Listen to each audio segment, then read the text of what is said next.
Welcome back. You have made it to Living Limitless. Play your way to freedom. I'm Andrea Luzon, and I'm here to join with you as you connect, play, and awaken your power, your freedom, your expansiveness.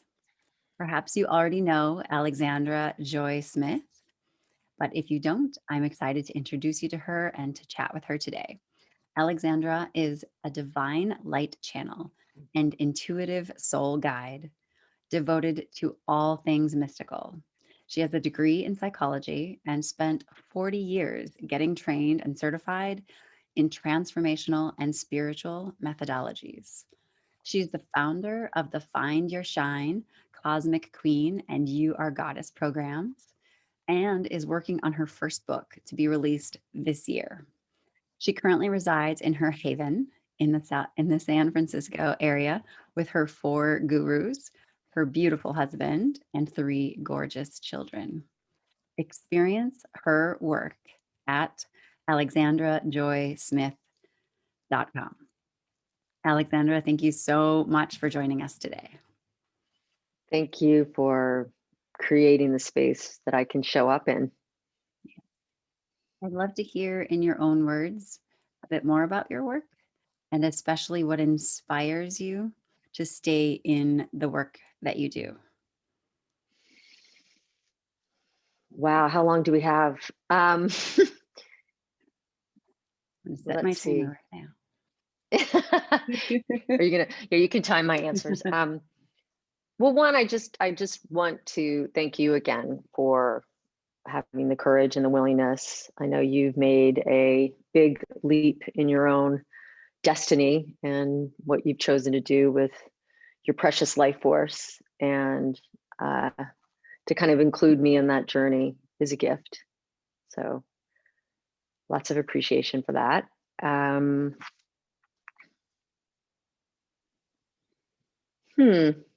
So interesting. We spend so much time thinking about ourselves and well, at least in my case, why I'm here, what my purpose is, all of that. And when you're asked in the moment, or at least when I'm asked in the moment, it's like I want to throw out my, words that are in my manifesto, which is 40 pages, and everything that I've written, because I do believe that it is really important to have your soul's blueprint designed and next to you somewhere or on your laptop, which to me, one of my programs creates this, your soul's blueprint, which is your why and your mission and your vision and your values, which are core to come from, to understand, to discover, to embody, to integrate in your life. And who I was a year ago, I could even cry, like pre the what are we going to call this year?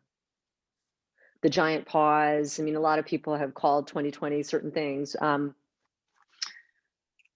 The occasion for the biggest transformation, at least in our lifetime. Let's call it that.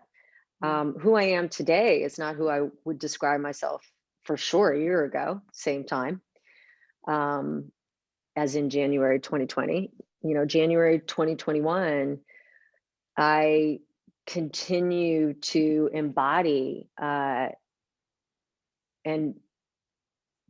the becoming, the being and becoming, because really there's nothing to become yet. It's like a shedding of layers. That's what I mean by becoming. This available vessel, this available vessel for the divine, that which we really are, which if you look behind you, it looks like a really messy universe, but that's what we are. We're more this energy, subtle realm, than we are this, right? So it's to continue to surrender this to that, which is who I really am. And to do that in such a way to be the change that I want to see in the world, to do that in such a way that I am the living embodiment of that for women. I work, but for everybody, my children, my husband, for everybody, and who I'm particularly wired, at least at this point, or the last 35 years, it's gone this way, um, is to be this beacon of truth and awareness, an embodied beacon of awareness and truth that stands in such clarity. Sorry, I don't like to use the word clarity, because the only clarity you can really have these days is that there's really no, can't get attached to any clarity or certainty, because the only thing we can be clear or certain about is that there's no clarity and certainty forever. Yet, what I can stand for is that we are here to awaken to who we really are, which is, as I described, it's that embodied in this being that we chose to be in, this encasement, this body. And as that energy, I know I'm giving you a long-winded answer to question. It's probably the longest answer you've ever gotten to this question. Because I am a divine light channel. I am an intuitive soul guide. I'm a quantum intuitive soul guide. I look, I'm all those things. I'm a channel. I channel the divine, and I do all these things, yet it's all doing. Who I am is this beacon of really a lightning bolt transmission to awaken anyone that I'm in touch with, in contact with, but particularly like who I work with, it's women. And I came into this earth to do that. And my wounding is with the mother. Done a lot of work on that. All the things point to, like GPS, to the longitude and latitude. All the things that occurred in my life have pointed to that I'm here to beacon in the divine feminine that has been almost asleep, like a bear in a cave for hundreds of years. And it's a bandwidth of consciousness. It's an energy realm. And 3 years ago, I probably wasn't in touch with it as I am now. I mean, I live and breathe and awaken into this yearning for all of us to step into this, what I call the divine age, which is this age that is embodied the feminine. How I describe, in my work, I talk a lot about goddess. And I talk a lot about goddess because it's a bandwidth of consciousness. It's an archetypal bandwidth of consciousness. And if you know a lot about energy centers, chakras, we have beyond what's just in the body, there's 8 through 12. I know you're a healer, so, I know you work with 8 through 12 energy centers, the chakras, and the bandwidth of consciousness exists in those realms, the ninth chakra and above. And we just forgot. And we're preparing ourselves. I've been preparing myself my entire life for being the vessel for the consciousness to come through. So you get around me and watch out, because you will not escape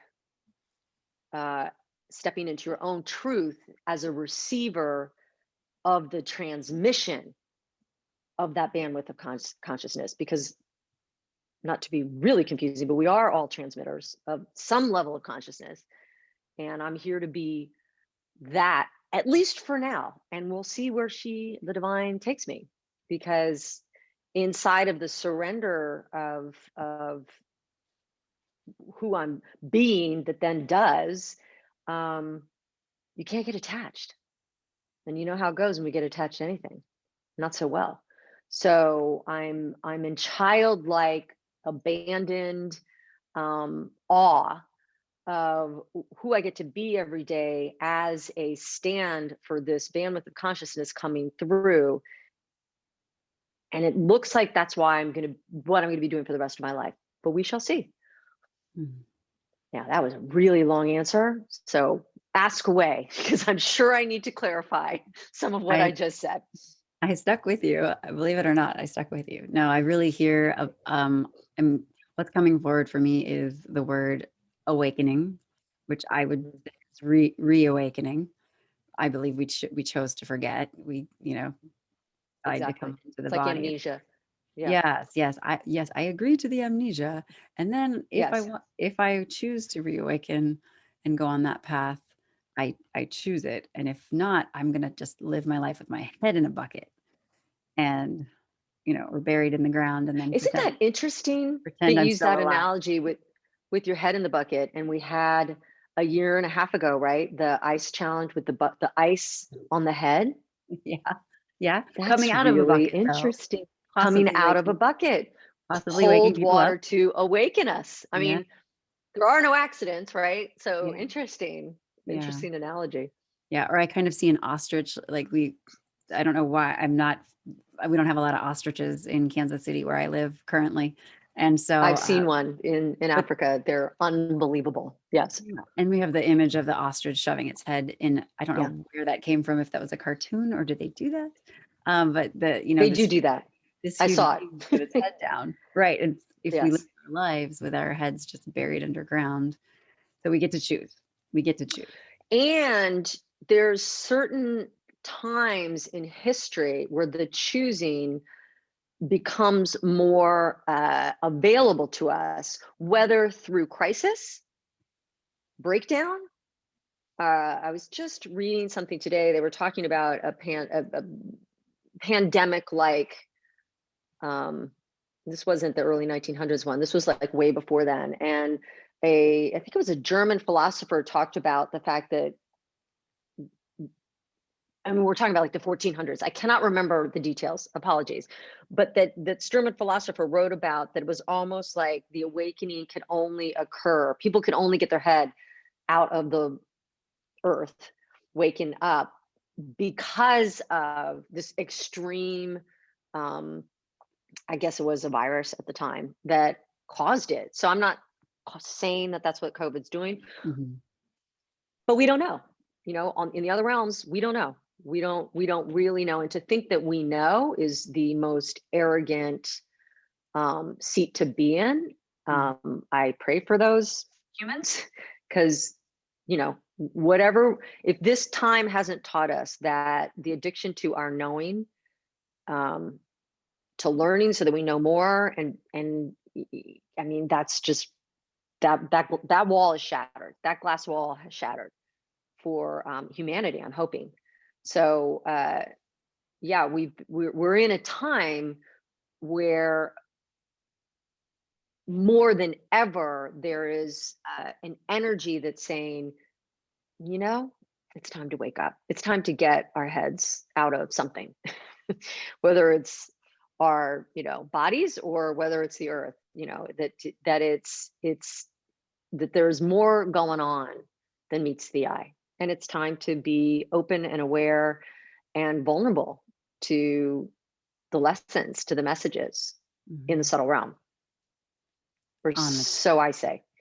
topic of vulnerability and being Mm, real, that's one mm. of my favorite. Everyone who's been called to join me in to be a part of the Living Limitless series has been really open. And I would love to know a little bit more about your path, Alexandra.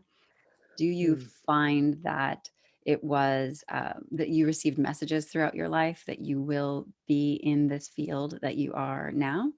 Or was there more, were there breakdowns to break to find that this was a necessity that you Both. I'd love to hear more about your journey. Both. um I think from the brain development perspective, I didn't have the wherewithal as a 16-year-old or 15-year-old, and I didn't have the education around me. I wasn't brought up in India, or in a spiritual meme or culture, per se. So I didn't have someone saying to me, "Oh, well, what maybe is showing up for you is showing up for you because it's a sign from spirit or something." I was more in the psychological energy of, wow. mom and dad did that, or my family did that, or they didn't do this, and this is happening, and this really sucks, and this is painful, and and anything that a 0 to 18-year-old would be going through. And I certainly had my version of dysfunction, and all the labels. I could slap like post-it labels all over my childhood, and so that certainly was the activation for what everybody calls now an awakening. I kind of giggle at the word awakening, because I'm like, well, when were you born? And when were you born, Andrea? 1977. Okay, that's when your awakening was. Mm, What was the month? When's your birthday? right. That's when your awakening was. We use this term awakening in the spiritual community in a kind of a really interesting way. Being alive in a body is an awakening, experience from a soul perspective.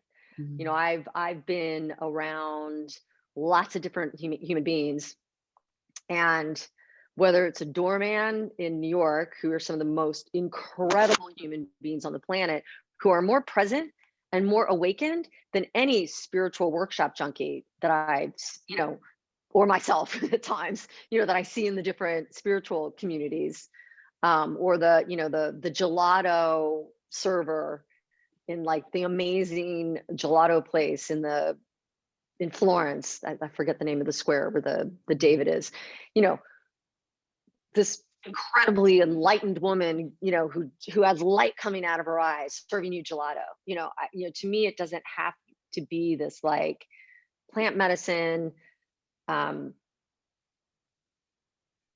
doesn't have to look a certain way. To me, it's like your soul's here, you are awakened, and then the as you said, reawakening, or the opportunity to get that you aren't the voice inside your head. Mm, That's the light switch moment. So let's call it light switch moment.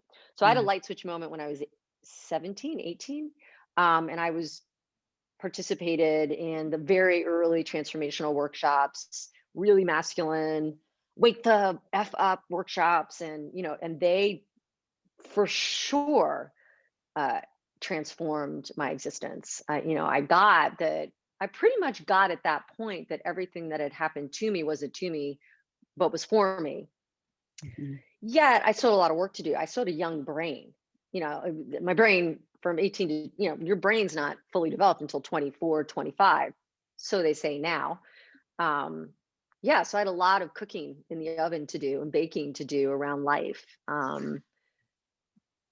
Moved to New York when I was around that time, like 19, uh, and made it in New York, and it was hard. It was a struggle. I got to New York and I lived in a neighborhood that, I think there was prostitutes on the corner. It was like New York wasn't what it is today. It wasn't a safe place.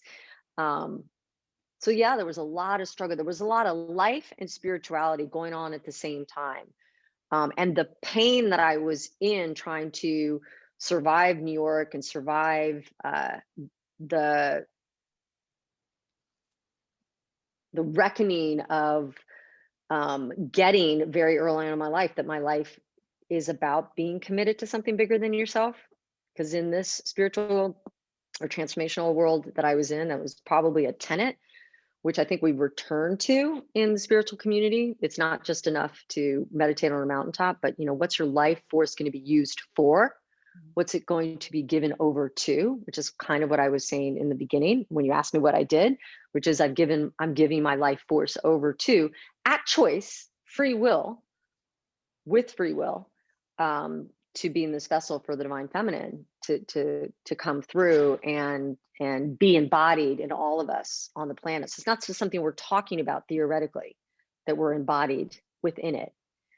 So I mean, I certainly struggled and did a lot of spirituality to get out of pain because of the struggle. Did a lot of transformation to get out of the pain of the struggle.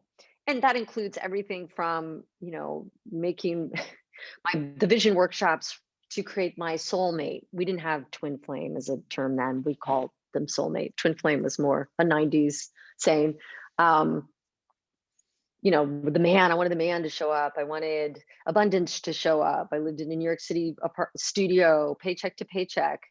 But in retrospect, connecting the dots, looking back, I entered the fitness world really early on, middle 80s, before it was even an industry. And not knowing, because I also was getting a psychology degree, not knowing that why I was so drawn to that world was because it was fast transformation. Why I didn't pursue the world of psychology and go that route, get higher degrees, et cetera, is because to me it just took too long.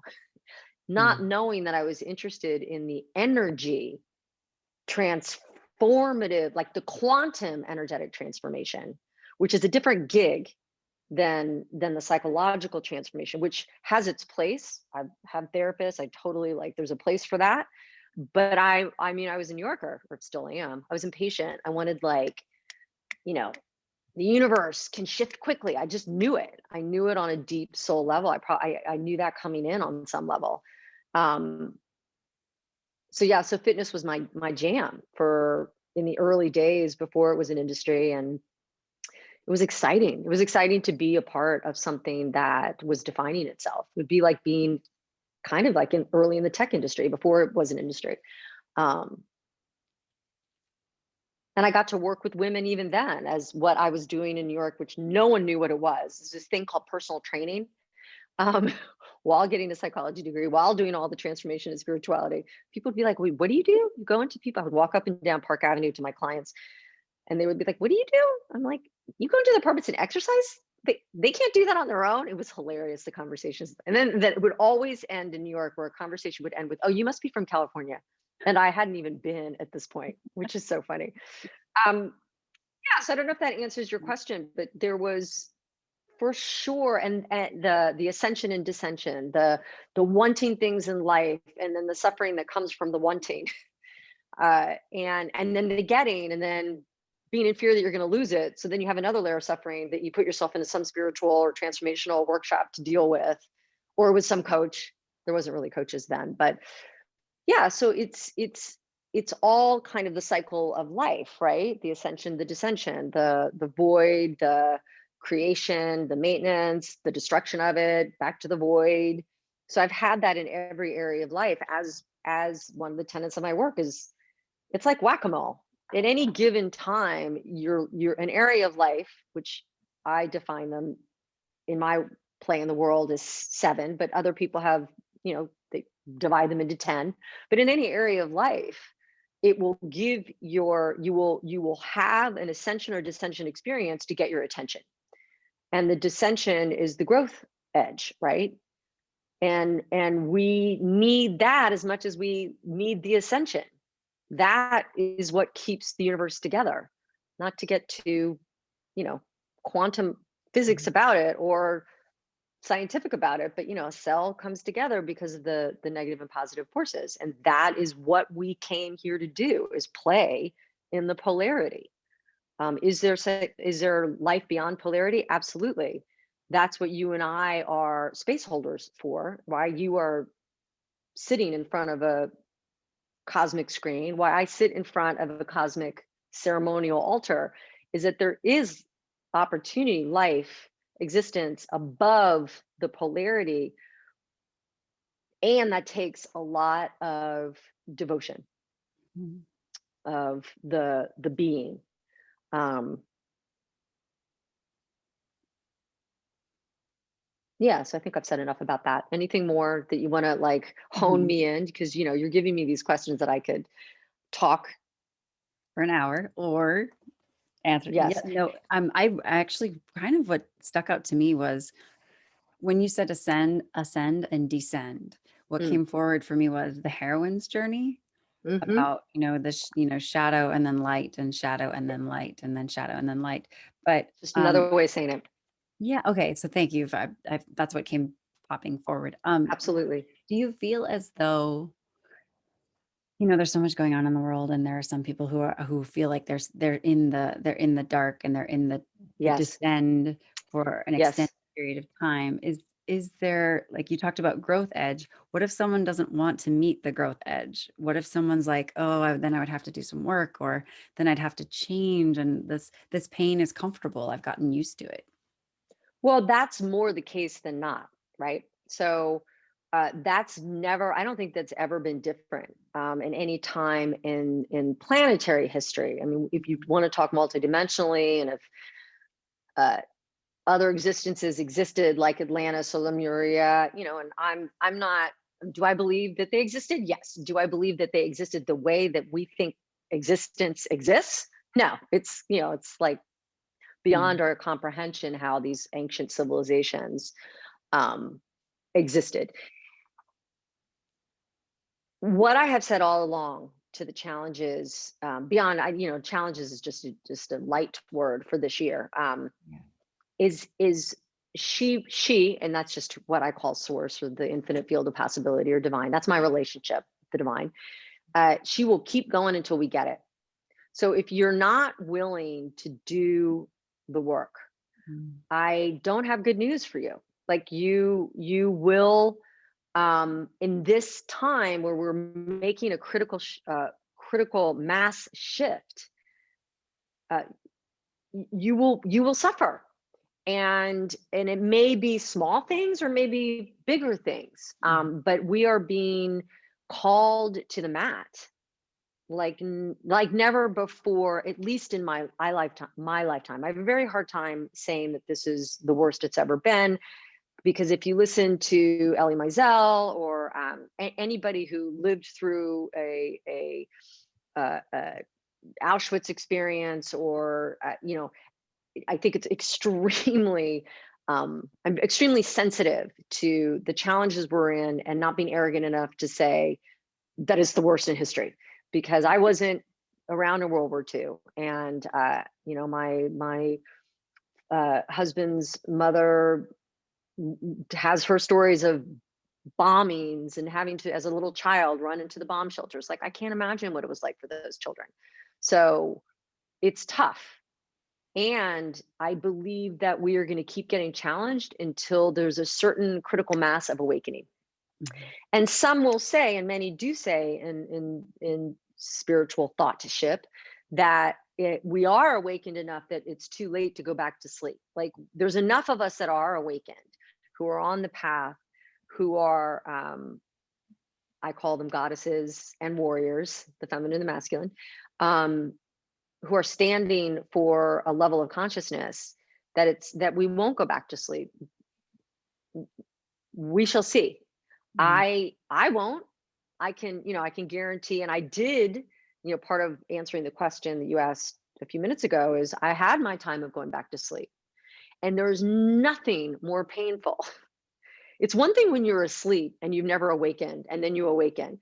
But once you quote unquote awaken, or I forgot the other word I used for it, once you realize that you're really the infinite field here in a body, and you're the voice inside your head. Once you've had that realization, if you go back on the treadmill of life, and in the getting and the wanting, and kind of like close the door on that, oh, it doesn't go so well.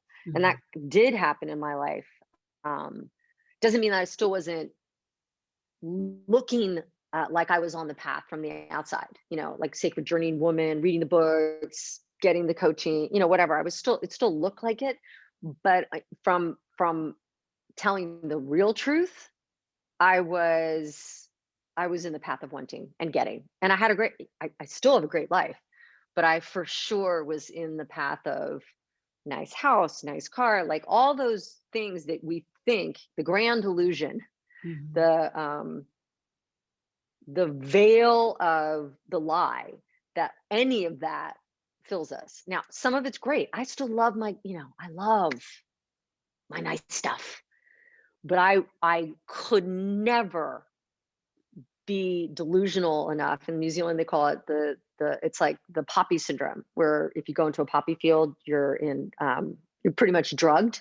I could never go back to the illusion that something could fulfill me other than being fulfilled from the inside out, being home, in this beautiful vessel that my soul chose to come into, and then connecting to another soul in a vessel deeply.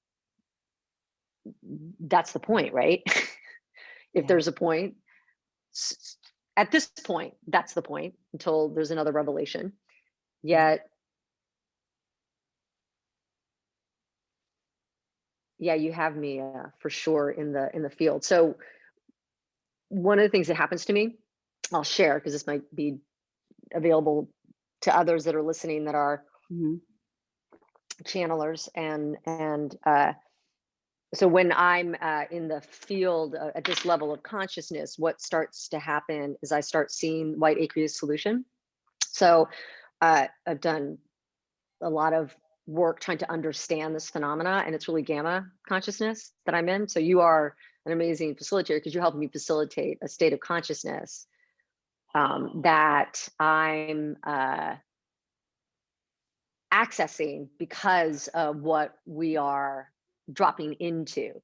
So the only downside of it is that I won't remember what you just asked me. So this is what happens when I facilitate with my women, Mm. because, and it happens visually, not, doesn't always happen, but it's happening now. So this is part of the process of being a channeler, being a healer, is to ground myself enough in my body at this next level of commitment to the work. Let's just put on pause for a second.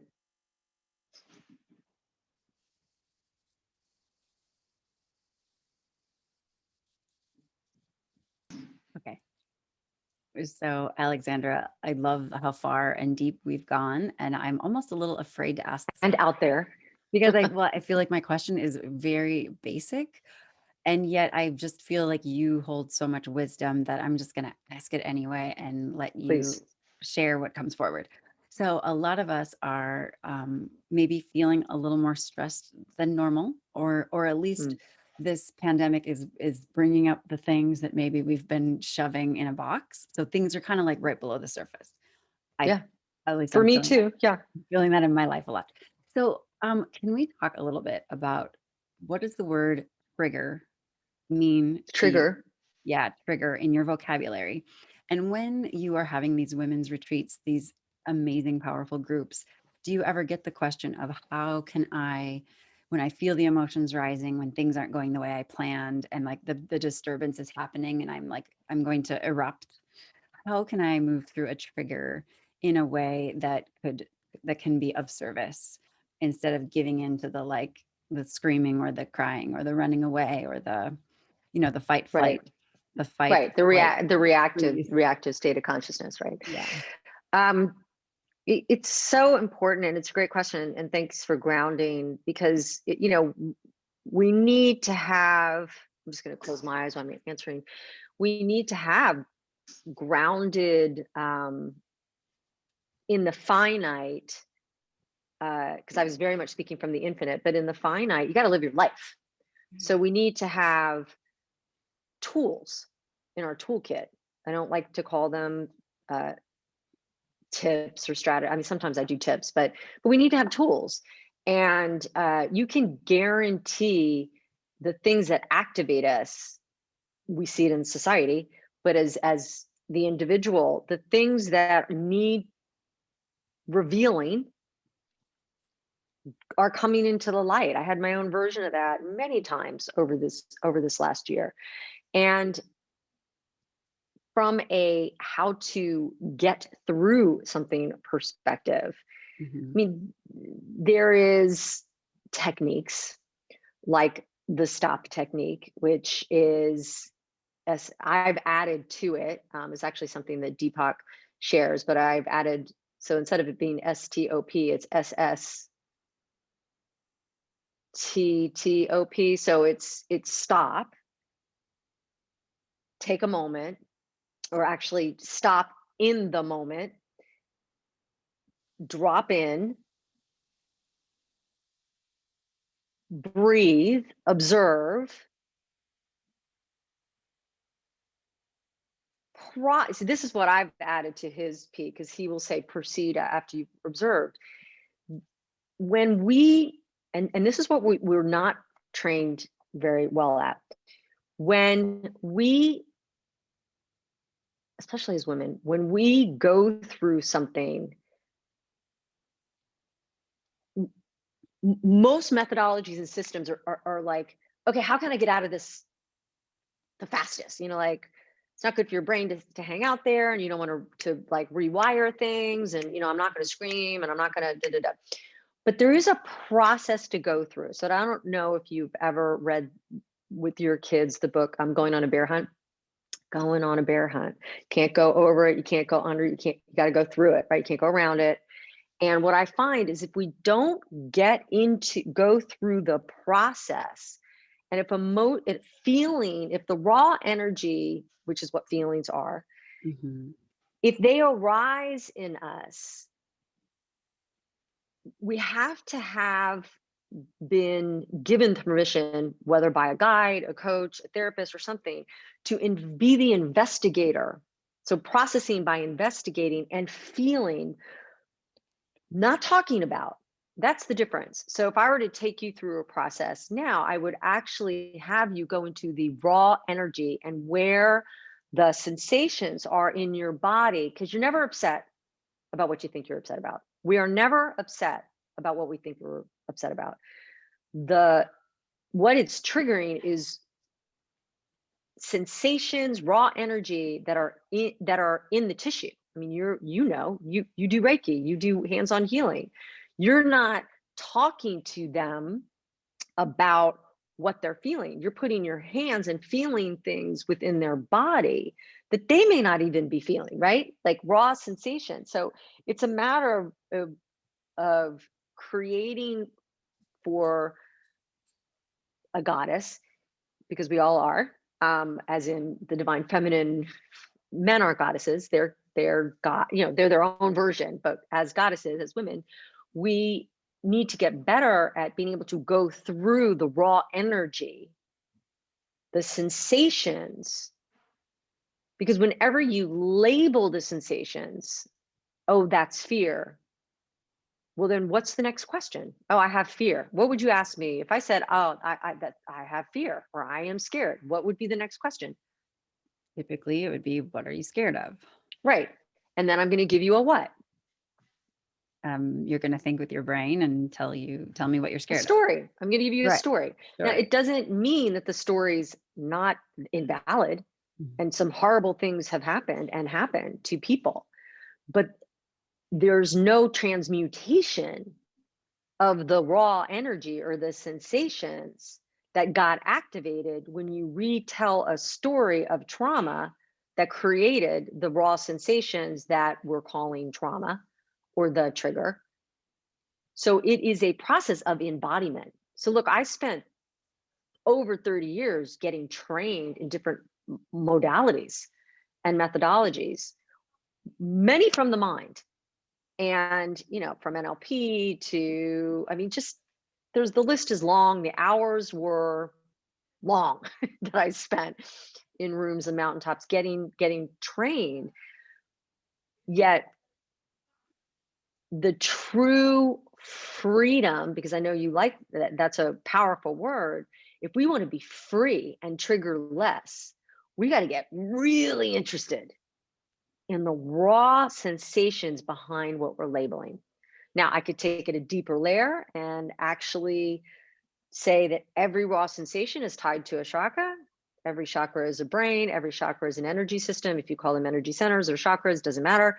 Every single energy center has actually, it has its own story. It's one of the things that I'm teasing out in this next program that I'm launching in a month, You Are a Goddess, which is identifying your energy centers as these realms. It's almost like each one's their own planet. And when things show up, like things that hurt us or whatever, it lands in a certain one of those energy centers. And it lands one of those energy centers because each one of the energy centers is responsible for a certain level of processing whether it be the sacral, which processes the entire world. It's your processing center for everything, whether it's your root, which is about your survival and belonging, whether it's your, your voice, your throat chakra, which is about your expression. So whatever the flavor is of what shows up, it will get stuck in the very chakra that gets quote unquote triggered. Did that make sense? Absolutely. So yes, there's like the stop technique, but in the processing, in one of those P's at the end of that stop, that's where the work is. So And I now, before you right, before proceed, you proceed, investigate. there's a Yeah. process, there's an investigation, and not investigation necessarily talking about, but feeling into, like an investigator of the raw sensation. And as I say, some people, I have this in, like, I think my ebook, when it's held in yell, like, Mm. we're so good at as women talking, being, and again, it's from the masculine model. We're so good at talking ourselves out of the raw sensations, and sometimes you just got to go there responsibly. I'm not saying be irresponsible, and I've done training where, this is a lot to do with your sexuality, but like a lot of our blockages with our sexuality is because we haven't allowed ourselves to go there. And when you release on the level, I don't mean by orgasm, but I mean when you release, it kind of is orgasmic, whatever there is to be released.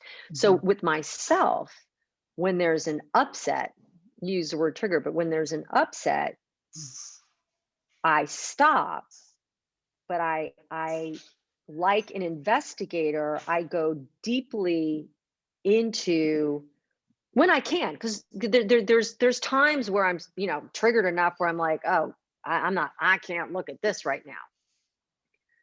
And you got to respect that. You are your own coach, you are your own guide, you are your own healer. If it's not time, it's not time. Yeah. But if anything has illuminated that it is time to do the shadow work, it's this year. There were times where after meditating, I call it floating because I do more than meditate. I'm actually connecting to the infinite, and that's where all my uploading and downloading, or I call it divine dropping, happens. Where my creativity in my transformational work comes from. I'm getting all sorts of messages in that state. But if I'm also processing an upset, I will follow it, because the subconscious can inform you when your mind is shut off, right? In these states. So I can follow and track um, being illuminated and something uncovering. I did this with something around, I had something about, it was like 6 months ago, about people quitting on me, women who I had hired in my to support what I do, just like they would get so empowered by living their truth that then they wouldn't want to be doing what they were doing for me. And I did this process, and it was after I'd floated in the morning, and I had this I called her my like adopted grandmother. She's kind of like a nanny when I was really young, and she kind of just disappeared out of my life for various reasons, which would be a lot of story. So we always recreate a pattern that hasn't moved through us. We always recreate structures and patterns that we haven't processed. So what was I, 2? So of course I wasn't processed, but it was still in a chakra, it was still in my body. So I kept recreating it. And then I had another person leave. I, created another person leaving. And I was like, what is it that keeps having this show up? So I became my own investigator. I processed. And the information that came through, when you kind of give your subconscious its ability to communicate to you, Fascinating. I would have never come up with that if I would have thought it through or talked it through. Does that make sense? Absolutely. Yeah. We recreate scenarios that we haven't fully processed. Because we're an electrical magnetic energy to those structures. So it's like same, same, match, match, Right. blue, So- blue. Wow. So it's like stuck inside you because it's not It resolved. hasn't, Like the it energetic hasn't, it's is like stuck. it's stuck energy. It's stuck energy. And Wow. it's, think of it like one of my teachers calls it gunk. Like it's gunk. But that gunk is sticky. It's magnetic Attracting. and it's in your body. So it will keep attracting the same thing, different, it doesn't have to be like, you don't, Mhm. you may not keep dating a John, but you date John, Mark, and Joe, and they all kind of seem like the same guy. And they keep showing up until you get it. And it's interesting when you do this release work, um, it actually does. I mean, I do another process called MER, mental emotional release, which does what I'm talking about as well, but on a different level. But when it does transmute, I've had this happen. The same circumstances don't show up. It actually, you resolve something, if you know what I'm saying. I know you've had the same experience. Mhm. Um, so to answer, excuse me, the question, how do you get through a trigger? I hope that answered it. It's a stop, but you got to do the work. Yeah. And there's No, little triggers and there's big triggers. yes. No, I'm glad you were able to get finite because I was having a lot of fun in the infinite as well. And I know we had a tiny interruption, but everything serves a purpose. Um, Yes. so, wow, I have like 10,000 more questions, but we're getting close to our time. I'm, I, In this again, time I'm space continuum. in the Yes. time space, right, right, right. Yeah, yeah. So is there anything that you're called to demonstrate today? And if not, I have another great question that I'm really knowing that you have an amazing answer to.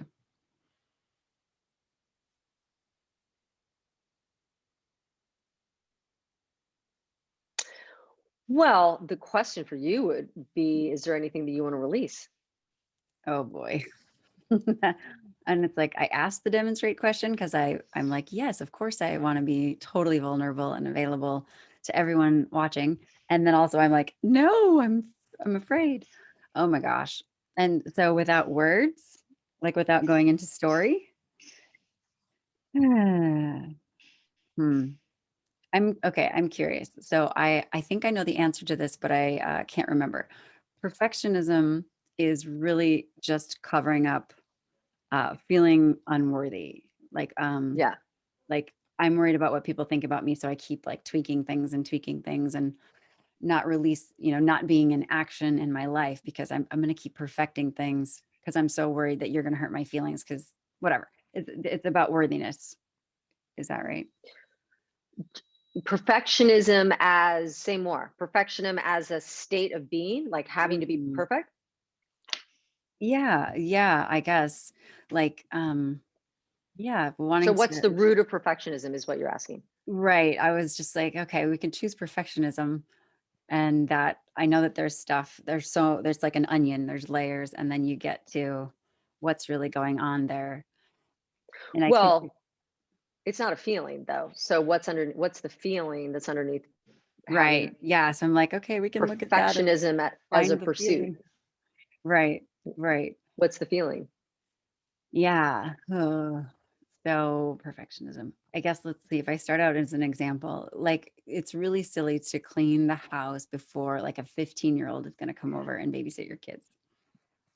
And like that's kind of silly. Like let's I, clean the house because someone's going to come and see my house. So so that's your example of perfectionism, right. So right? there's an example. Like and also I'm not doing something that maybe is more scary, like working on my business and making a statement about my work and there's when I'm not a Californian and I moved back to the Midwest and really was falling in with people that were totally in this vibe and then met a man who is not in the vibe of any of this You and mean spirituality or whatever we're going to label. I don't like to yes, call, I think spirituality. everybody's spiritual, but yeah. Yes, even spirituality. Yeah, just like ugh.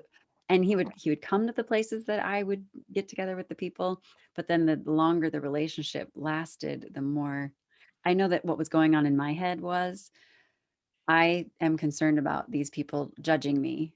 My experience of them is very cerebral and not into the things I'm into. So I'm going to shut it down to fit in. So I guess that's just kind Right. of an example of being more concerned about what's going on externally than honoring what's going on internally. And interestingly, the perfectionism is kind of like I will busy myself to clean the house in weirdly intense ways that don't need that much cleaning before a teenager comes over, and also like just a little concerned about what she's going to think. Like she comes from, let's say she comes from like a really wealthy neighborhood and we're middle class Let's house, just say let's just say. And so it's like a this little has bit of happened it to is a friend. this Yeah. happened to a friend. A little Right. bit of it is like, oh, what would she think? So I'm going to clean a bit more. And then the other part is I'm also not taking risks. Like I'm utilizing this busyness and also a little concerned about this teenager. Um, and then also not diving more deeply into my practices, my like not honoring myself because I'm still kind of afraid. In this instance, there is fear, and I don't want to dive too deep into the work because it's probably not going to be successful anyway. And like, who am I to come out in this way in the middle of the United States where it feels like people are less open to it, and so I'm sensing judgment. And yeah, So that was the a lot of story. well, no, I'm trying because you wouldn't have said any of it. Your brain never lies. So you wouldn't have said any of it if it wasn't all there was a through line to it. So what I'm feeling into is what the through line is. So it was distraction, judgment, perfection. Well, got it. Anything else? I think that's I mean that's the external story, and then it's like, yes, I'm that's all the information I think at this moment. Right. Which all given you think it and it's information, where would it have to come from? Yeah. What place in self? That's a Hmm. question. It's you don't have to close your eyes for this one. It's a really easy answer. I think it's like wanting to fit in. No, Part no, like no. part of the I'm not judgment. asking that. Oh, go ahead. It's your mind. I think Yeah, judgment, all that yeah, was said stories usually do come from mind, right? right. Yeah. So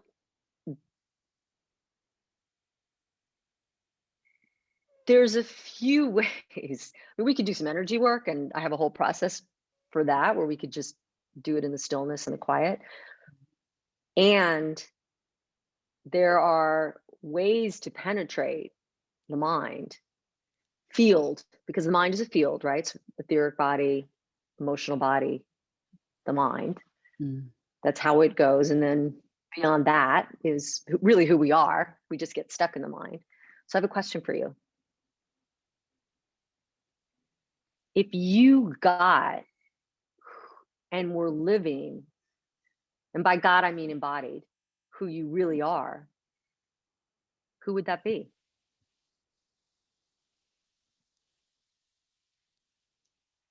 And I want you to act now, close your eyes. And where would she be living in the body? Where would you be living in your body? Where would you be residing? Wow. Definitely not in my head for sure. Yeah. What's coming forward is just like Keep your eyes right closed. like Keep your between eyes closed. my pelvic bones, like just anywhere between where the legs meet to like my hip bones. I'm feeling like a real because the word that came forward was free. And then when I imagined being free, there was a lot of movement, and I just kind of felt the center of gravity just kind of drop to that sort of like, I don't know. Mm. There was like a circular swinging. So it really felt like it was much lower. So if you were to drop into the fear, where are the right? Because you said fear. Mm, yeah. Where is the fear located? Mm. Suddenly it is like when I don't answer with my head, it feels like it's here. Yeah. So in the throat Yeah. energy center. Okay, so go in there, go into the throat. And what are the sensations feel like? Are they hot or cold? It feels warm. Fast or slow? Mm,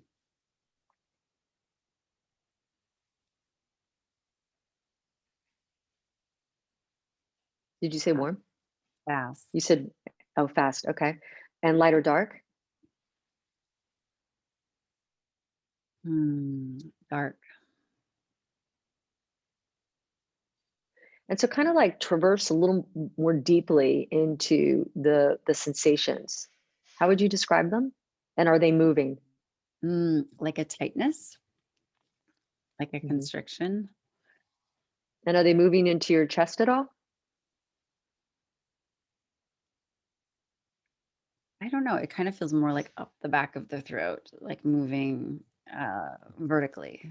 Not vertically, moving, yes, instead of downward, Up more. upward. Yeah.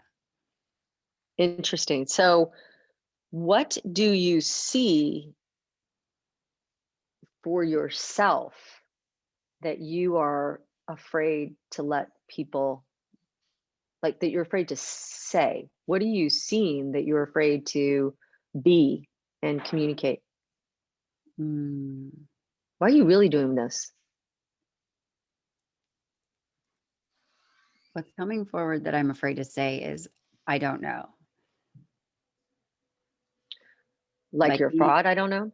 like being in the not knowing, like stating that it's okay to not know. Like that, for some reason, it feels like the thing I don't want to say is, I don't know. That's how old is she? Mm.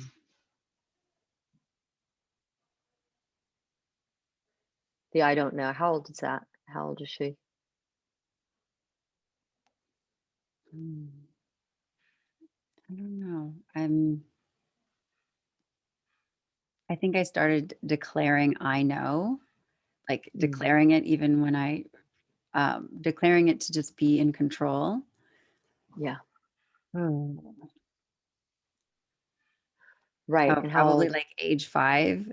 Yeah, like when Yeah, I don't know became so like, don't be the I don't know, so be like the I know and move through life. yeah. I'm Uh going to be perfect. I'm going yeah, to do like it right. Yeah. yeah. Yeah, Do you, declare the opposite of what you're afraid to say and be so super drop into your heart. I'm just going to facilitate this a little because I know that you have a timeline. Go, drop a little to your heart. Mm. What does your heart want to say?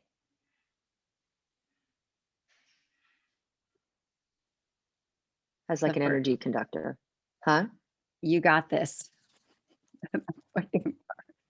The phrase was, you Mm, got this. that's a little more from the solar plexus. Yeah. So I think you bypassed your Mm. heart. Wow. I Like don't know. there's a It feels like sweetness. trust. It feels like more like you got this, like you get to trust. That's kind of like not like a hoorah, you got this, but more like a, you've got this. Like you don't have to Right, declare. I don't know. It was right. you. It was you got this. Got it. It's really interesting because you're getting a little bit of a rash on your chest. Oh, So and your that's not a. skin's responding. Your Mm, skin's responding. It may it's just showing up more now. May no, always be it's there. yeah. When I when I feel my feelings, that's usually where it shows first. Yeah. Definitely. So which tells us that it's around your heart chakra, Mm. between the heart and the voice. Well, So you if you know really, what? It usually starts here. oh, there it is. Yep. So there you go. Feeling her Okay, feelings. so great. So what, keep your eyes closed because I know. So thank you for your trust. Yeah. I'm just going to move a little bit of energy. There's a sweetness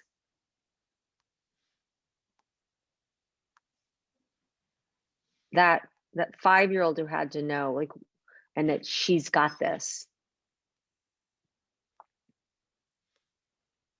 If you can drop into your heart now, like, because you know how to do this, so I can, speed this up for us. So in your heart, what does she want to, if the heart could speak, which is really a misnomer because it's a feeler, what would it say? What would it emanate? Oh boy. Yeah. I already feel the tears coming. Yeah. Grab a tissue. That's it. That's it. What came forward was, hold me. Yeah. Like slow down and just hold me.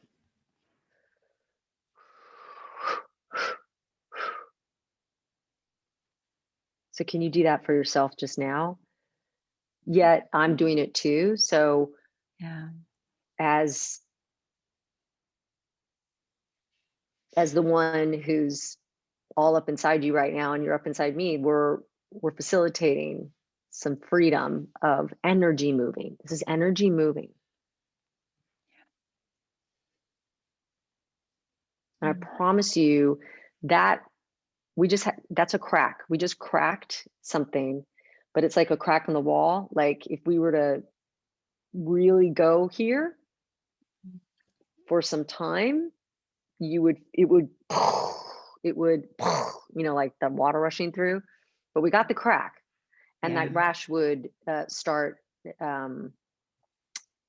dissipating Yeah. because it's blocked energy. Totally. By the way, it's just discoloration. I don't need to call it a rash, like something's Oh, wrong. It's yeah. not, No. it's just the physiology, it's the embodiment. So, oh, you're so sweet. That's what I got when I got on the line. I was like, oh my God, your sweetness is your gift. It's your superpower, to use that term that I don't use much anymore, but it's your goddess gift, the sweetness. So as an invitation to like the temple that you are, the goddess temple that you are. And I'm trying to recall like the sweet goddesses. The healing goddesses are the Marys. They live in the way that I've kind of felt into and uploaded it. It's their very heart.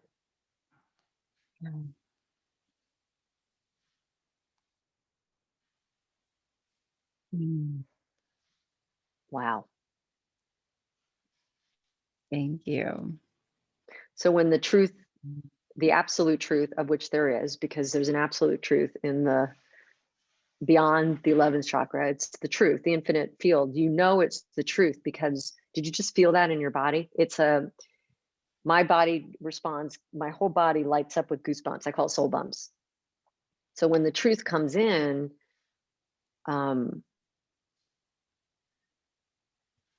it's the release of the energy that gives us the soul bumps, that resonates. Wow, the truth has landed.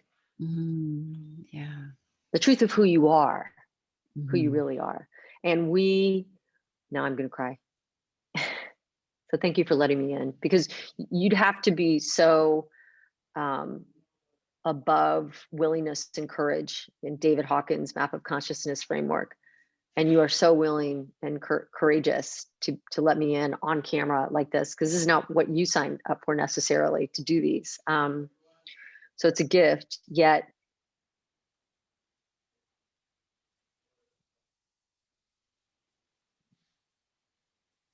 did you feel the frequency shift? I definitely, my chest is filled with air that it didn't have before. So see if maybe after this, see if there's, because that's the ether. What you're really feeling is ether. So the throat, this is like the element of the throat is actually, I think there's a marriage now, a voice and heart that's going on. It's so funny that's ethers behind you too. Yeah. That's really interesting. But let it, like, let the energy come from spirit, because energy comes down, hits the earth, and then bounces back up through us, the life, and creates life force. So, but I would merge the energies of life force so that it becomes almost more like warm solution through you. so that I just got a hit that that would help ground it. Like if it's Mm, warm solution moving through you. mm. Um, and this is your heroine's journey. You just took your heroine's journey, is the heroine's journey of returning to our hearts as a collective. Yeah. Yet we as women, uh, we are the source. We bear the babies. We are the source of create the creatrixes.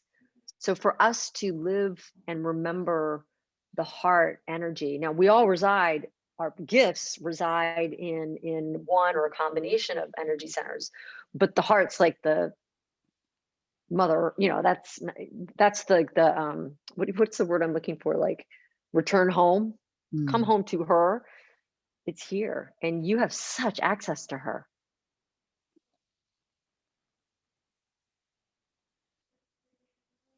Like for sure more than I do. Mm.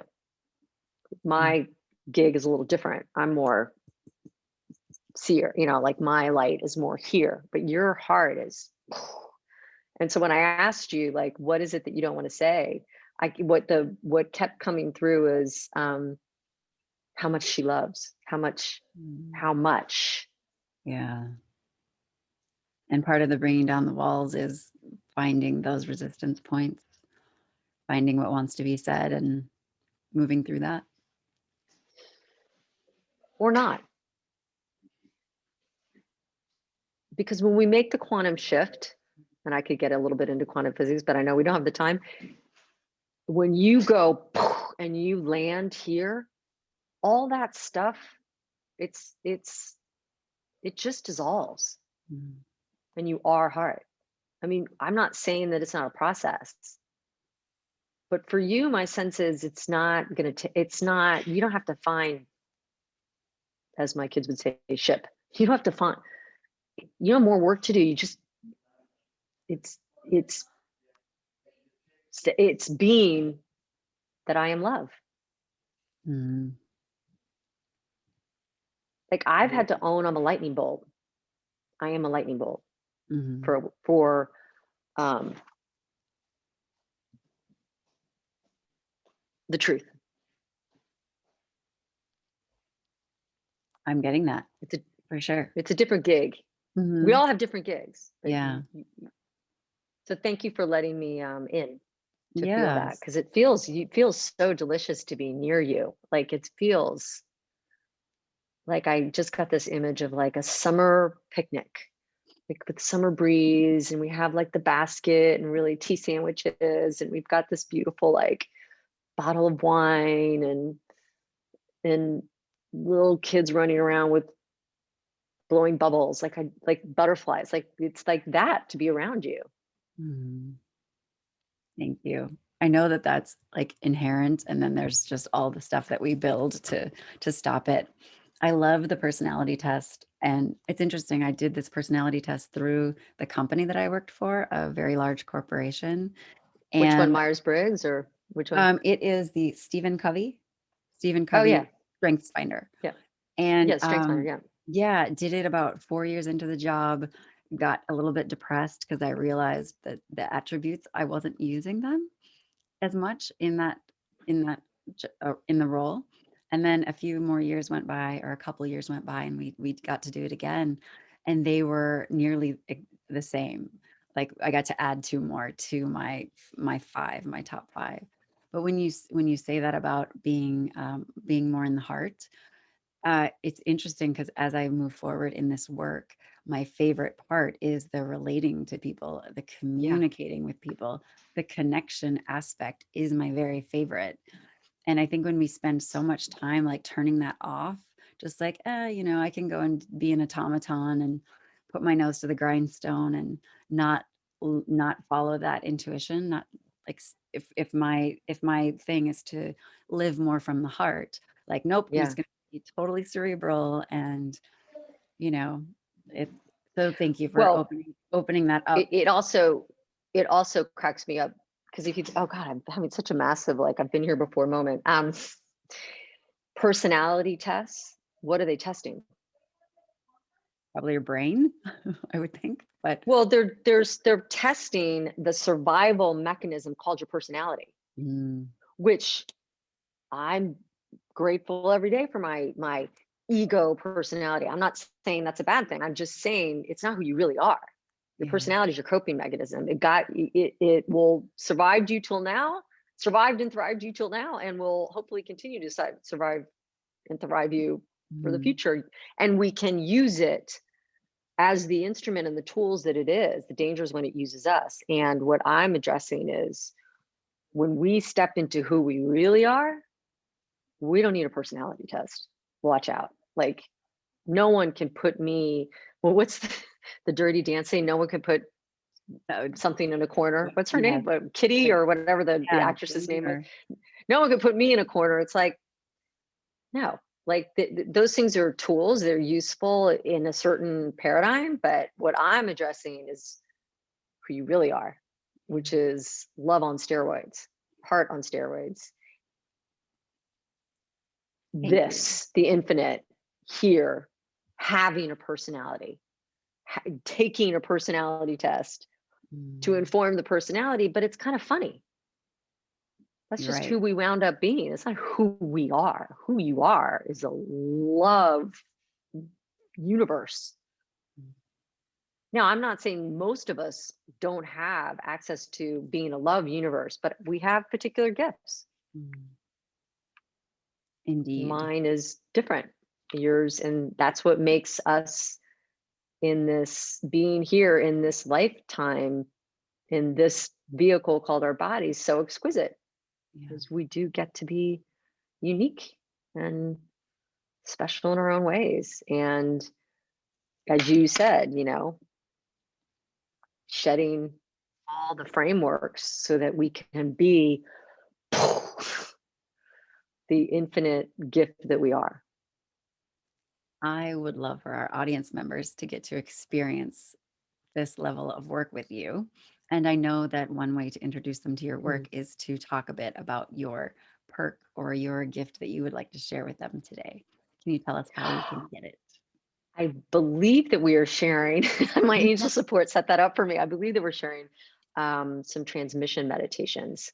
So that's exciting. I've just released a new series, and basically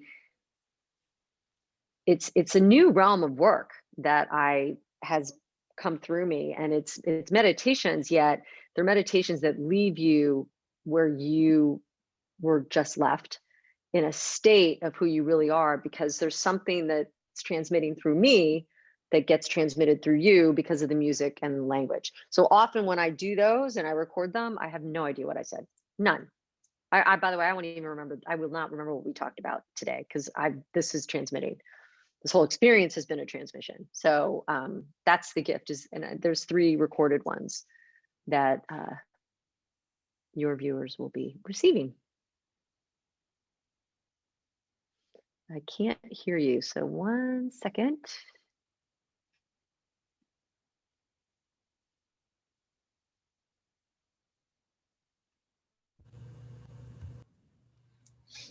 Okay, so I am excited. Thank you so much. We'll make sure the link is below for that gift. So, Alexandra, there is someone watching right now whose life is going to change exponentially by this person working with you. What would you like to say to that person? I love you. That's about it. That's all we really can do when we bring our gifts to someone, and someone is a receiver of, and at the level of willingness to receive them, it's an exchange of love. So if you're ready to experience a level of the truth that you really are, the infinite here in a body, then I love you. And if you aren't ready, I love you too. because love is the Outstanding. highest vibration. Love is the highest frequency. So that's what I can bring forth no matter what. Well, I have felt so dropped in today, and I feel as though you have been amazingly present. I mean, just like, wow, like, Oh, like these things are all I'm commenting seeing the universe. It's all a white aqueous solution. It's all that behind in my space. So yes, Yeah. that's always my feedback mechanism for that. We went deep. So thank you for facilitating that. It's my life at this point. It's my divine line, not my lifeline, my divine line.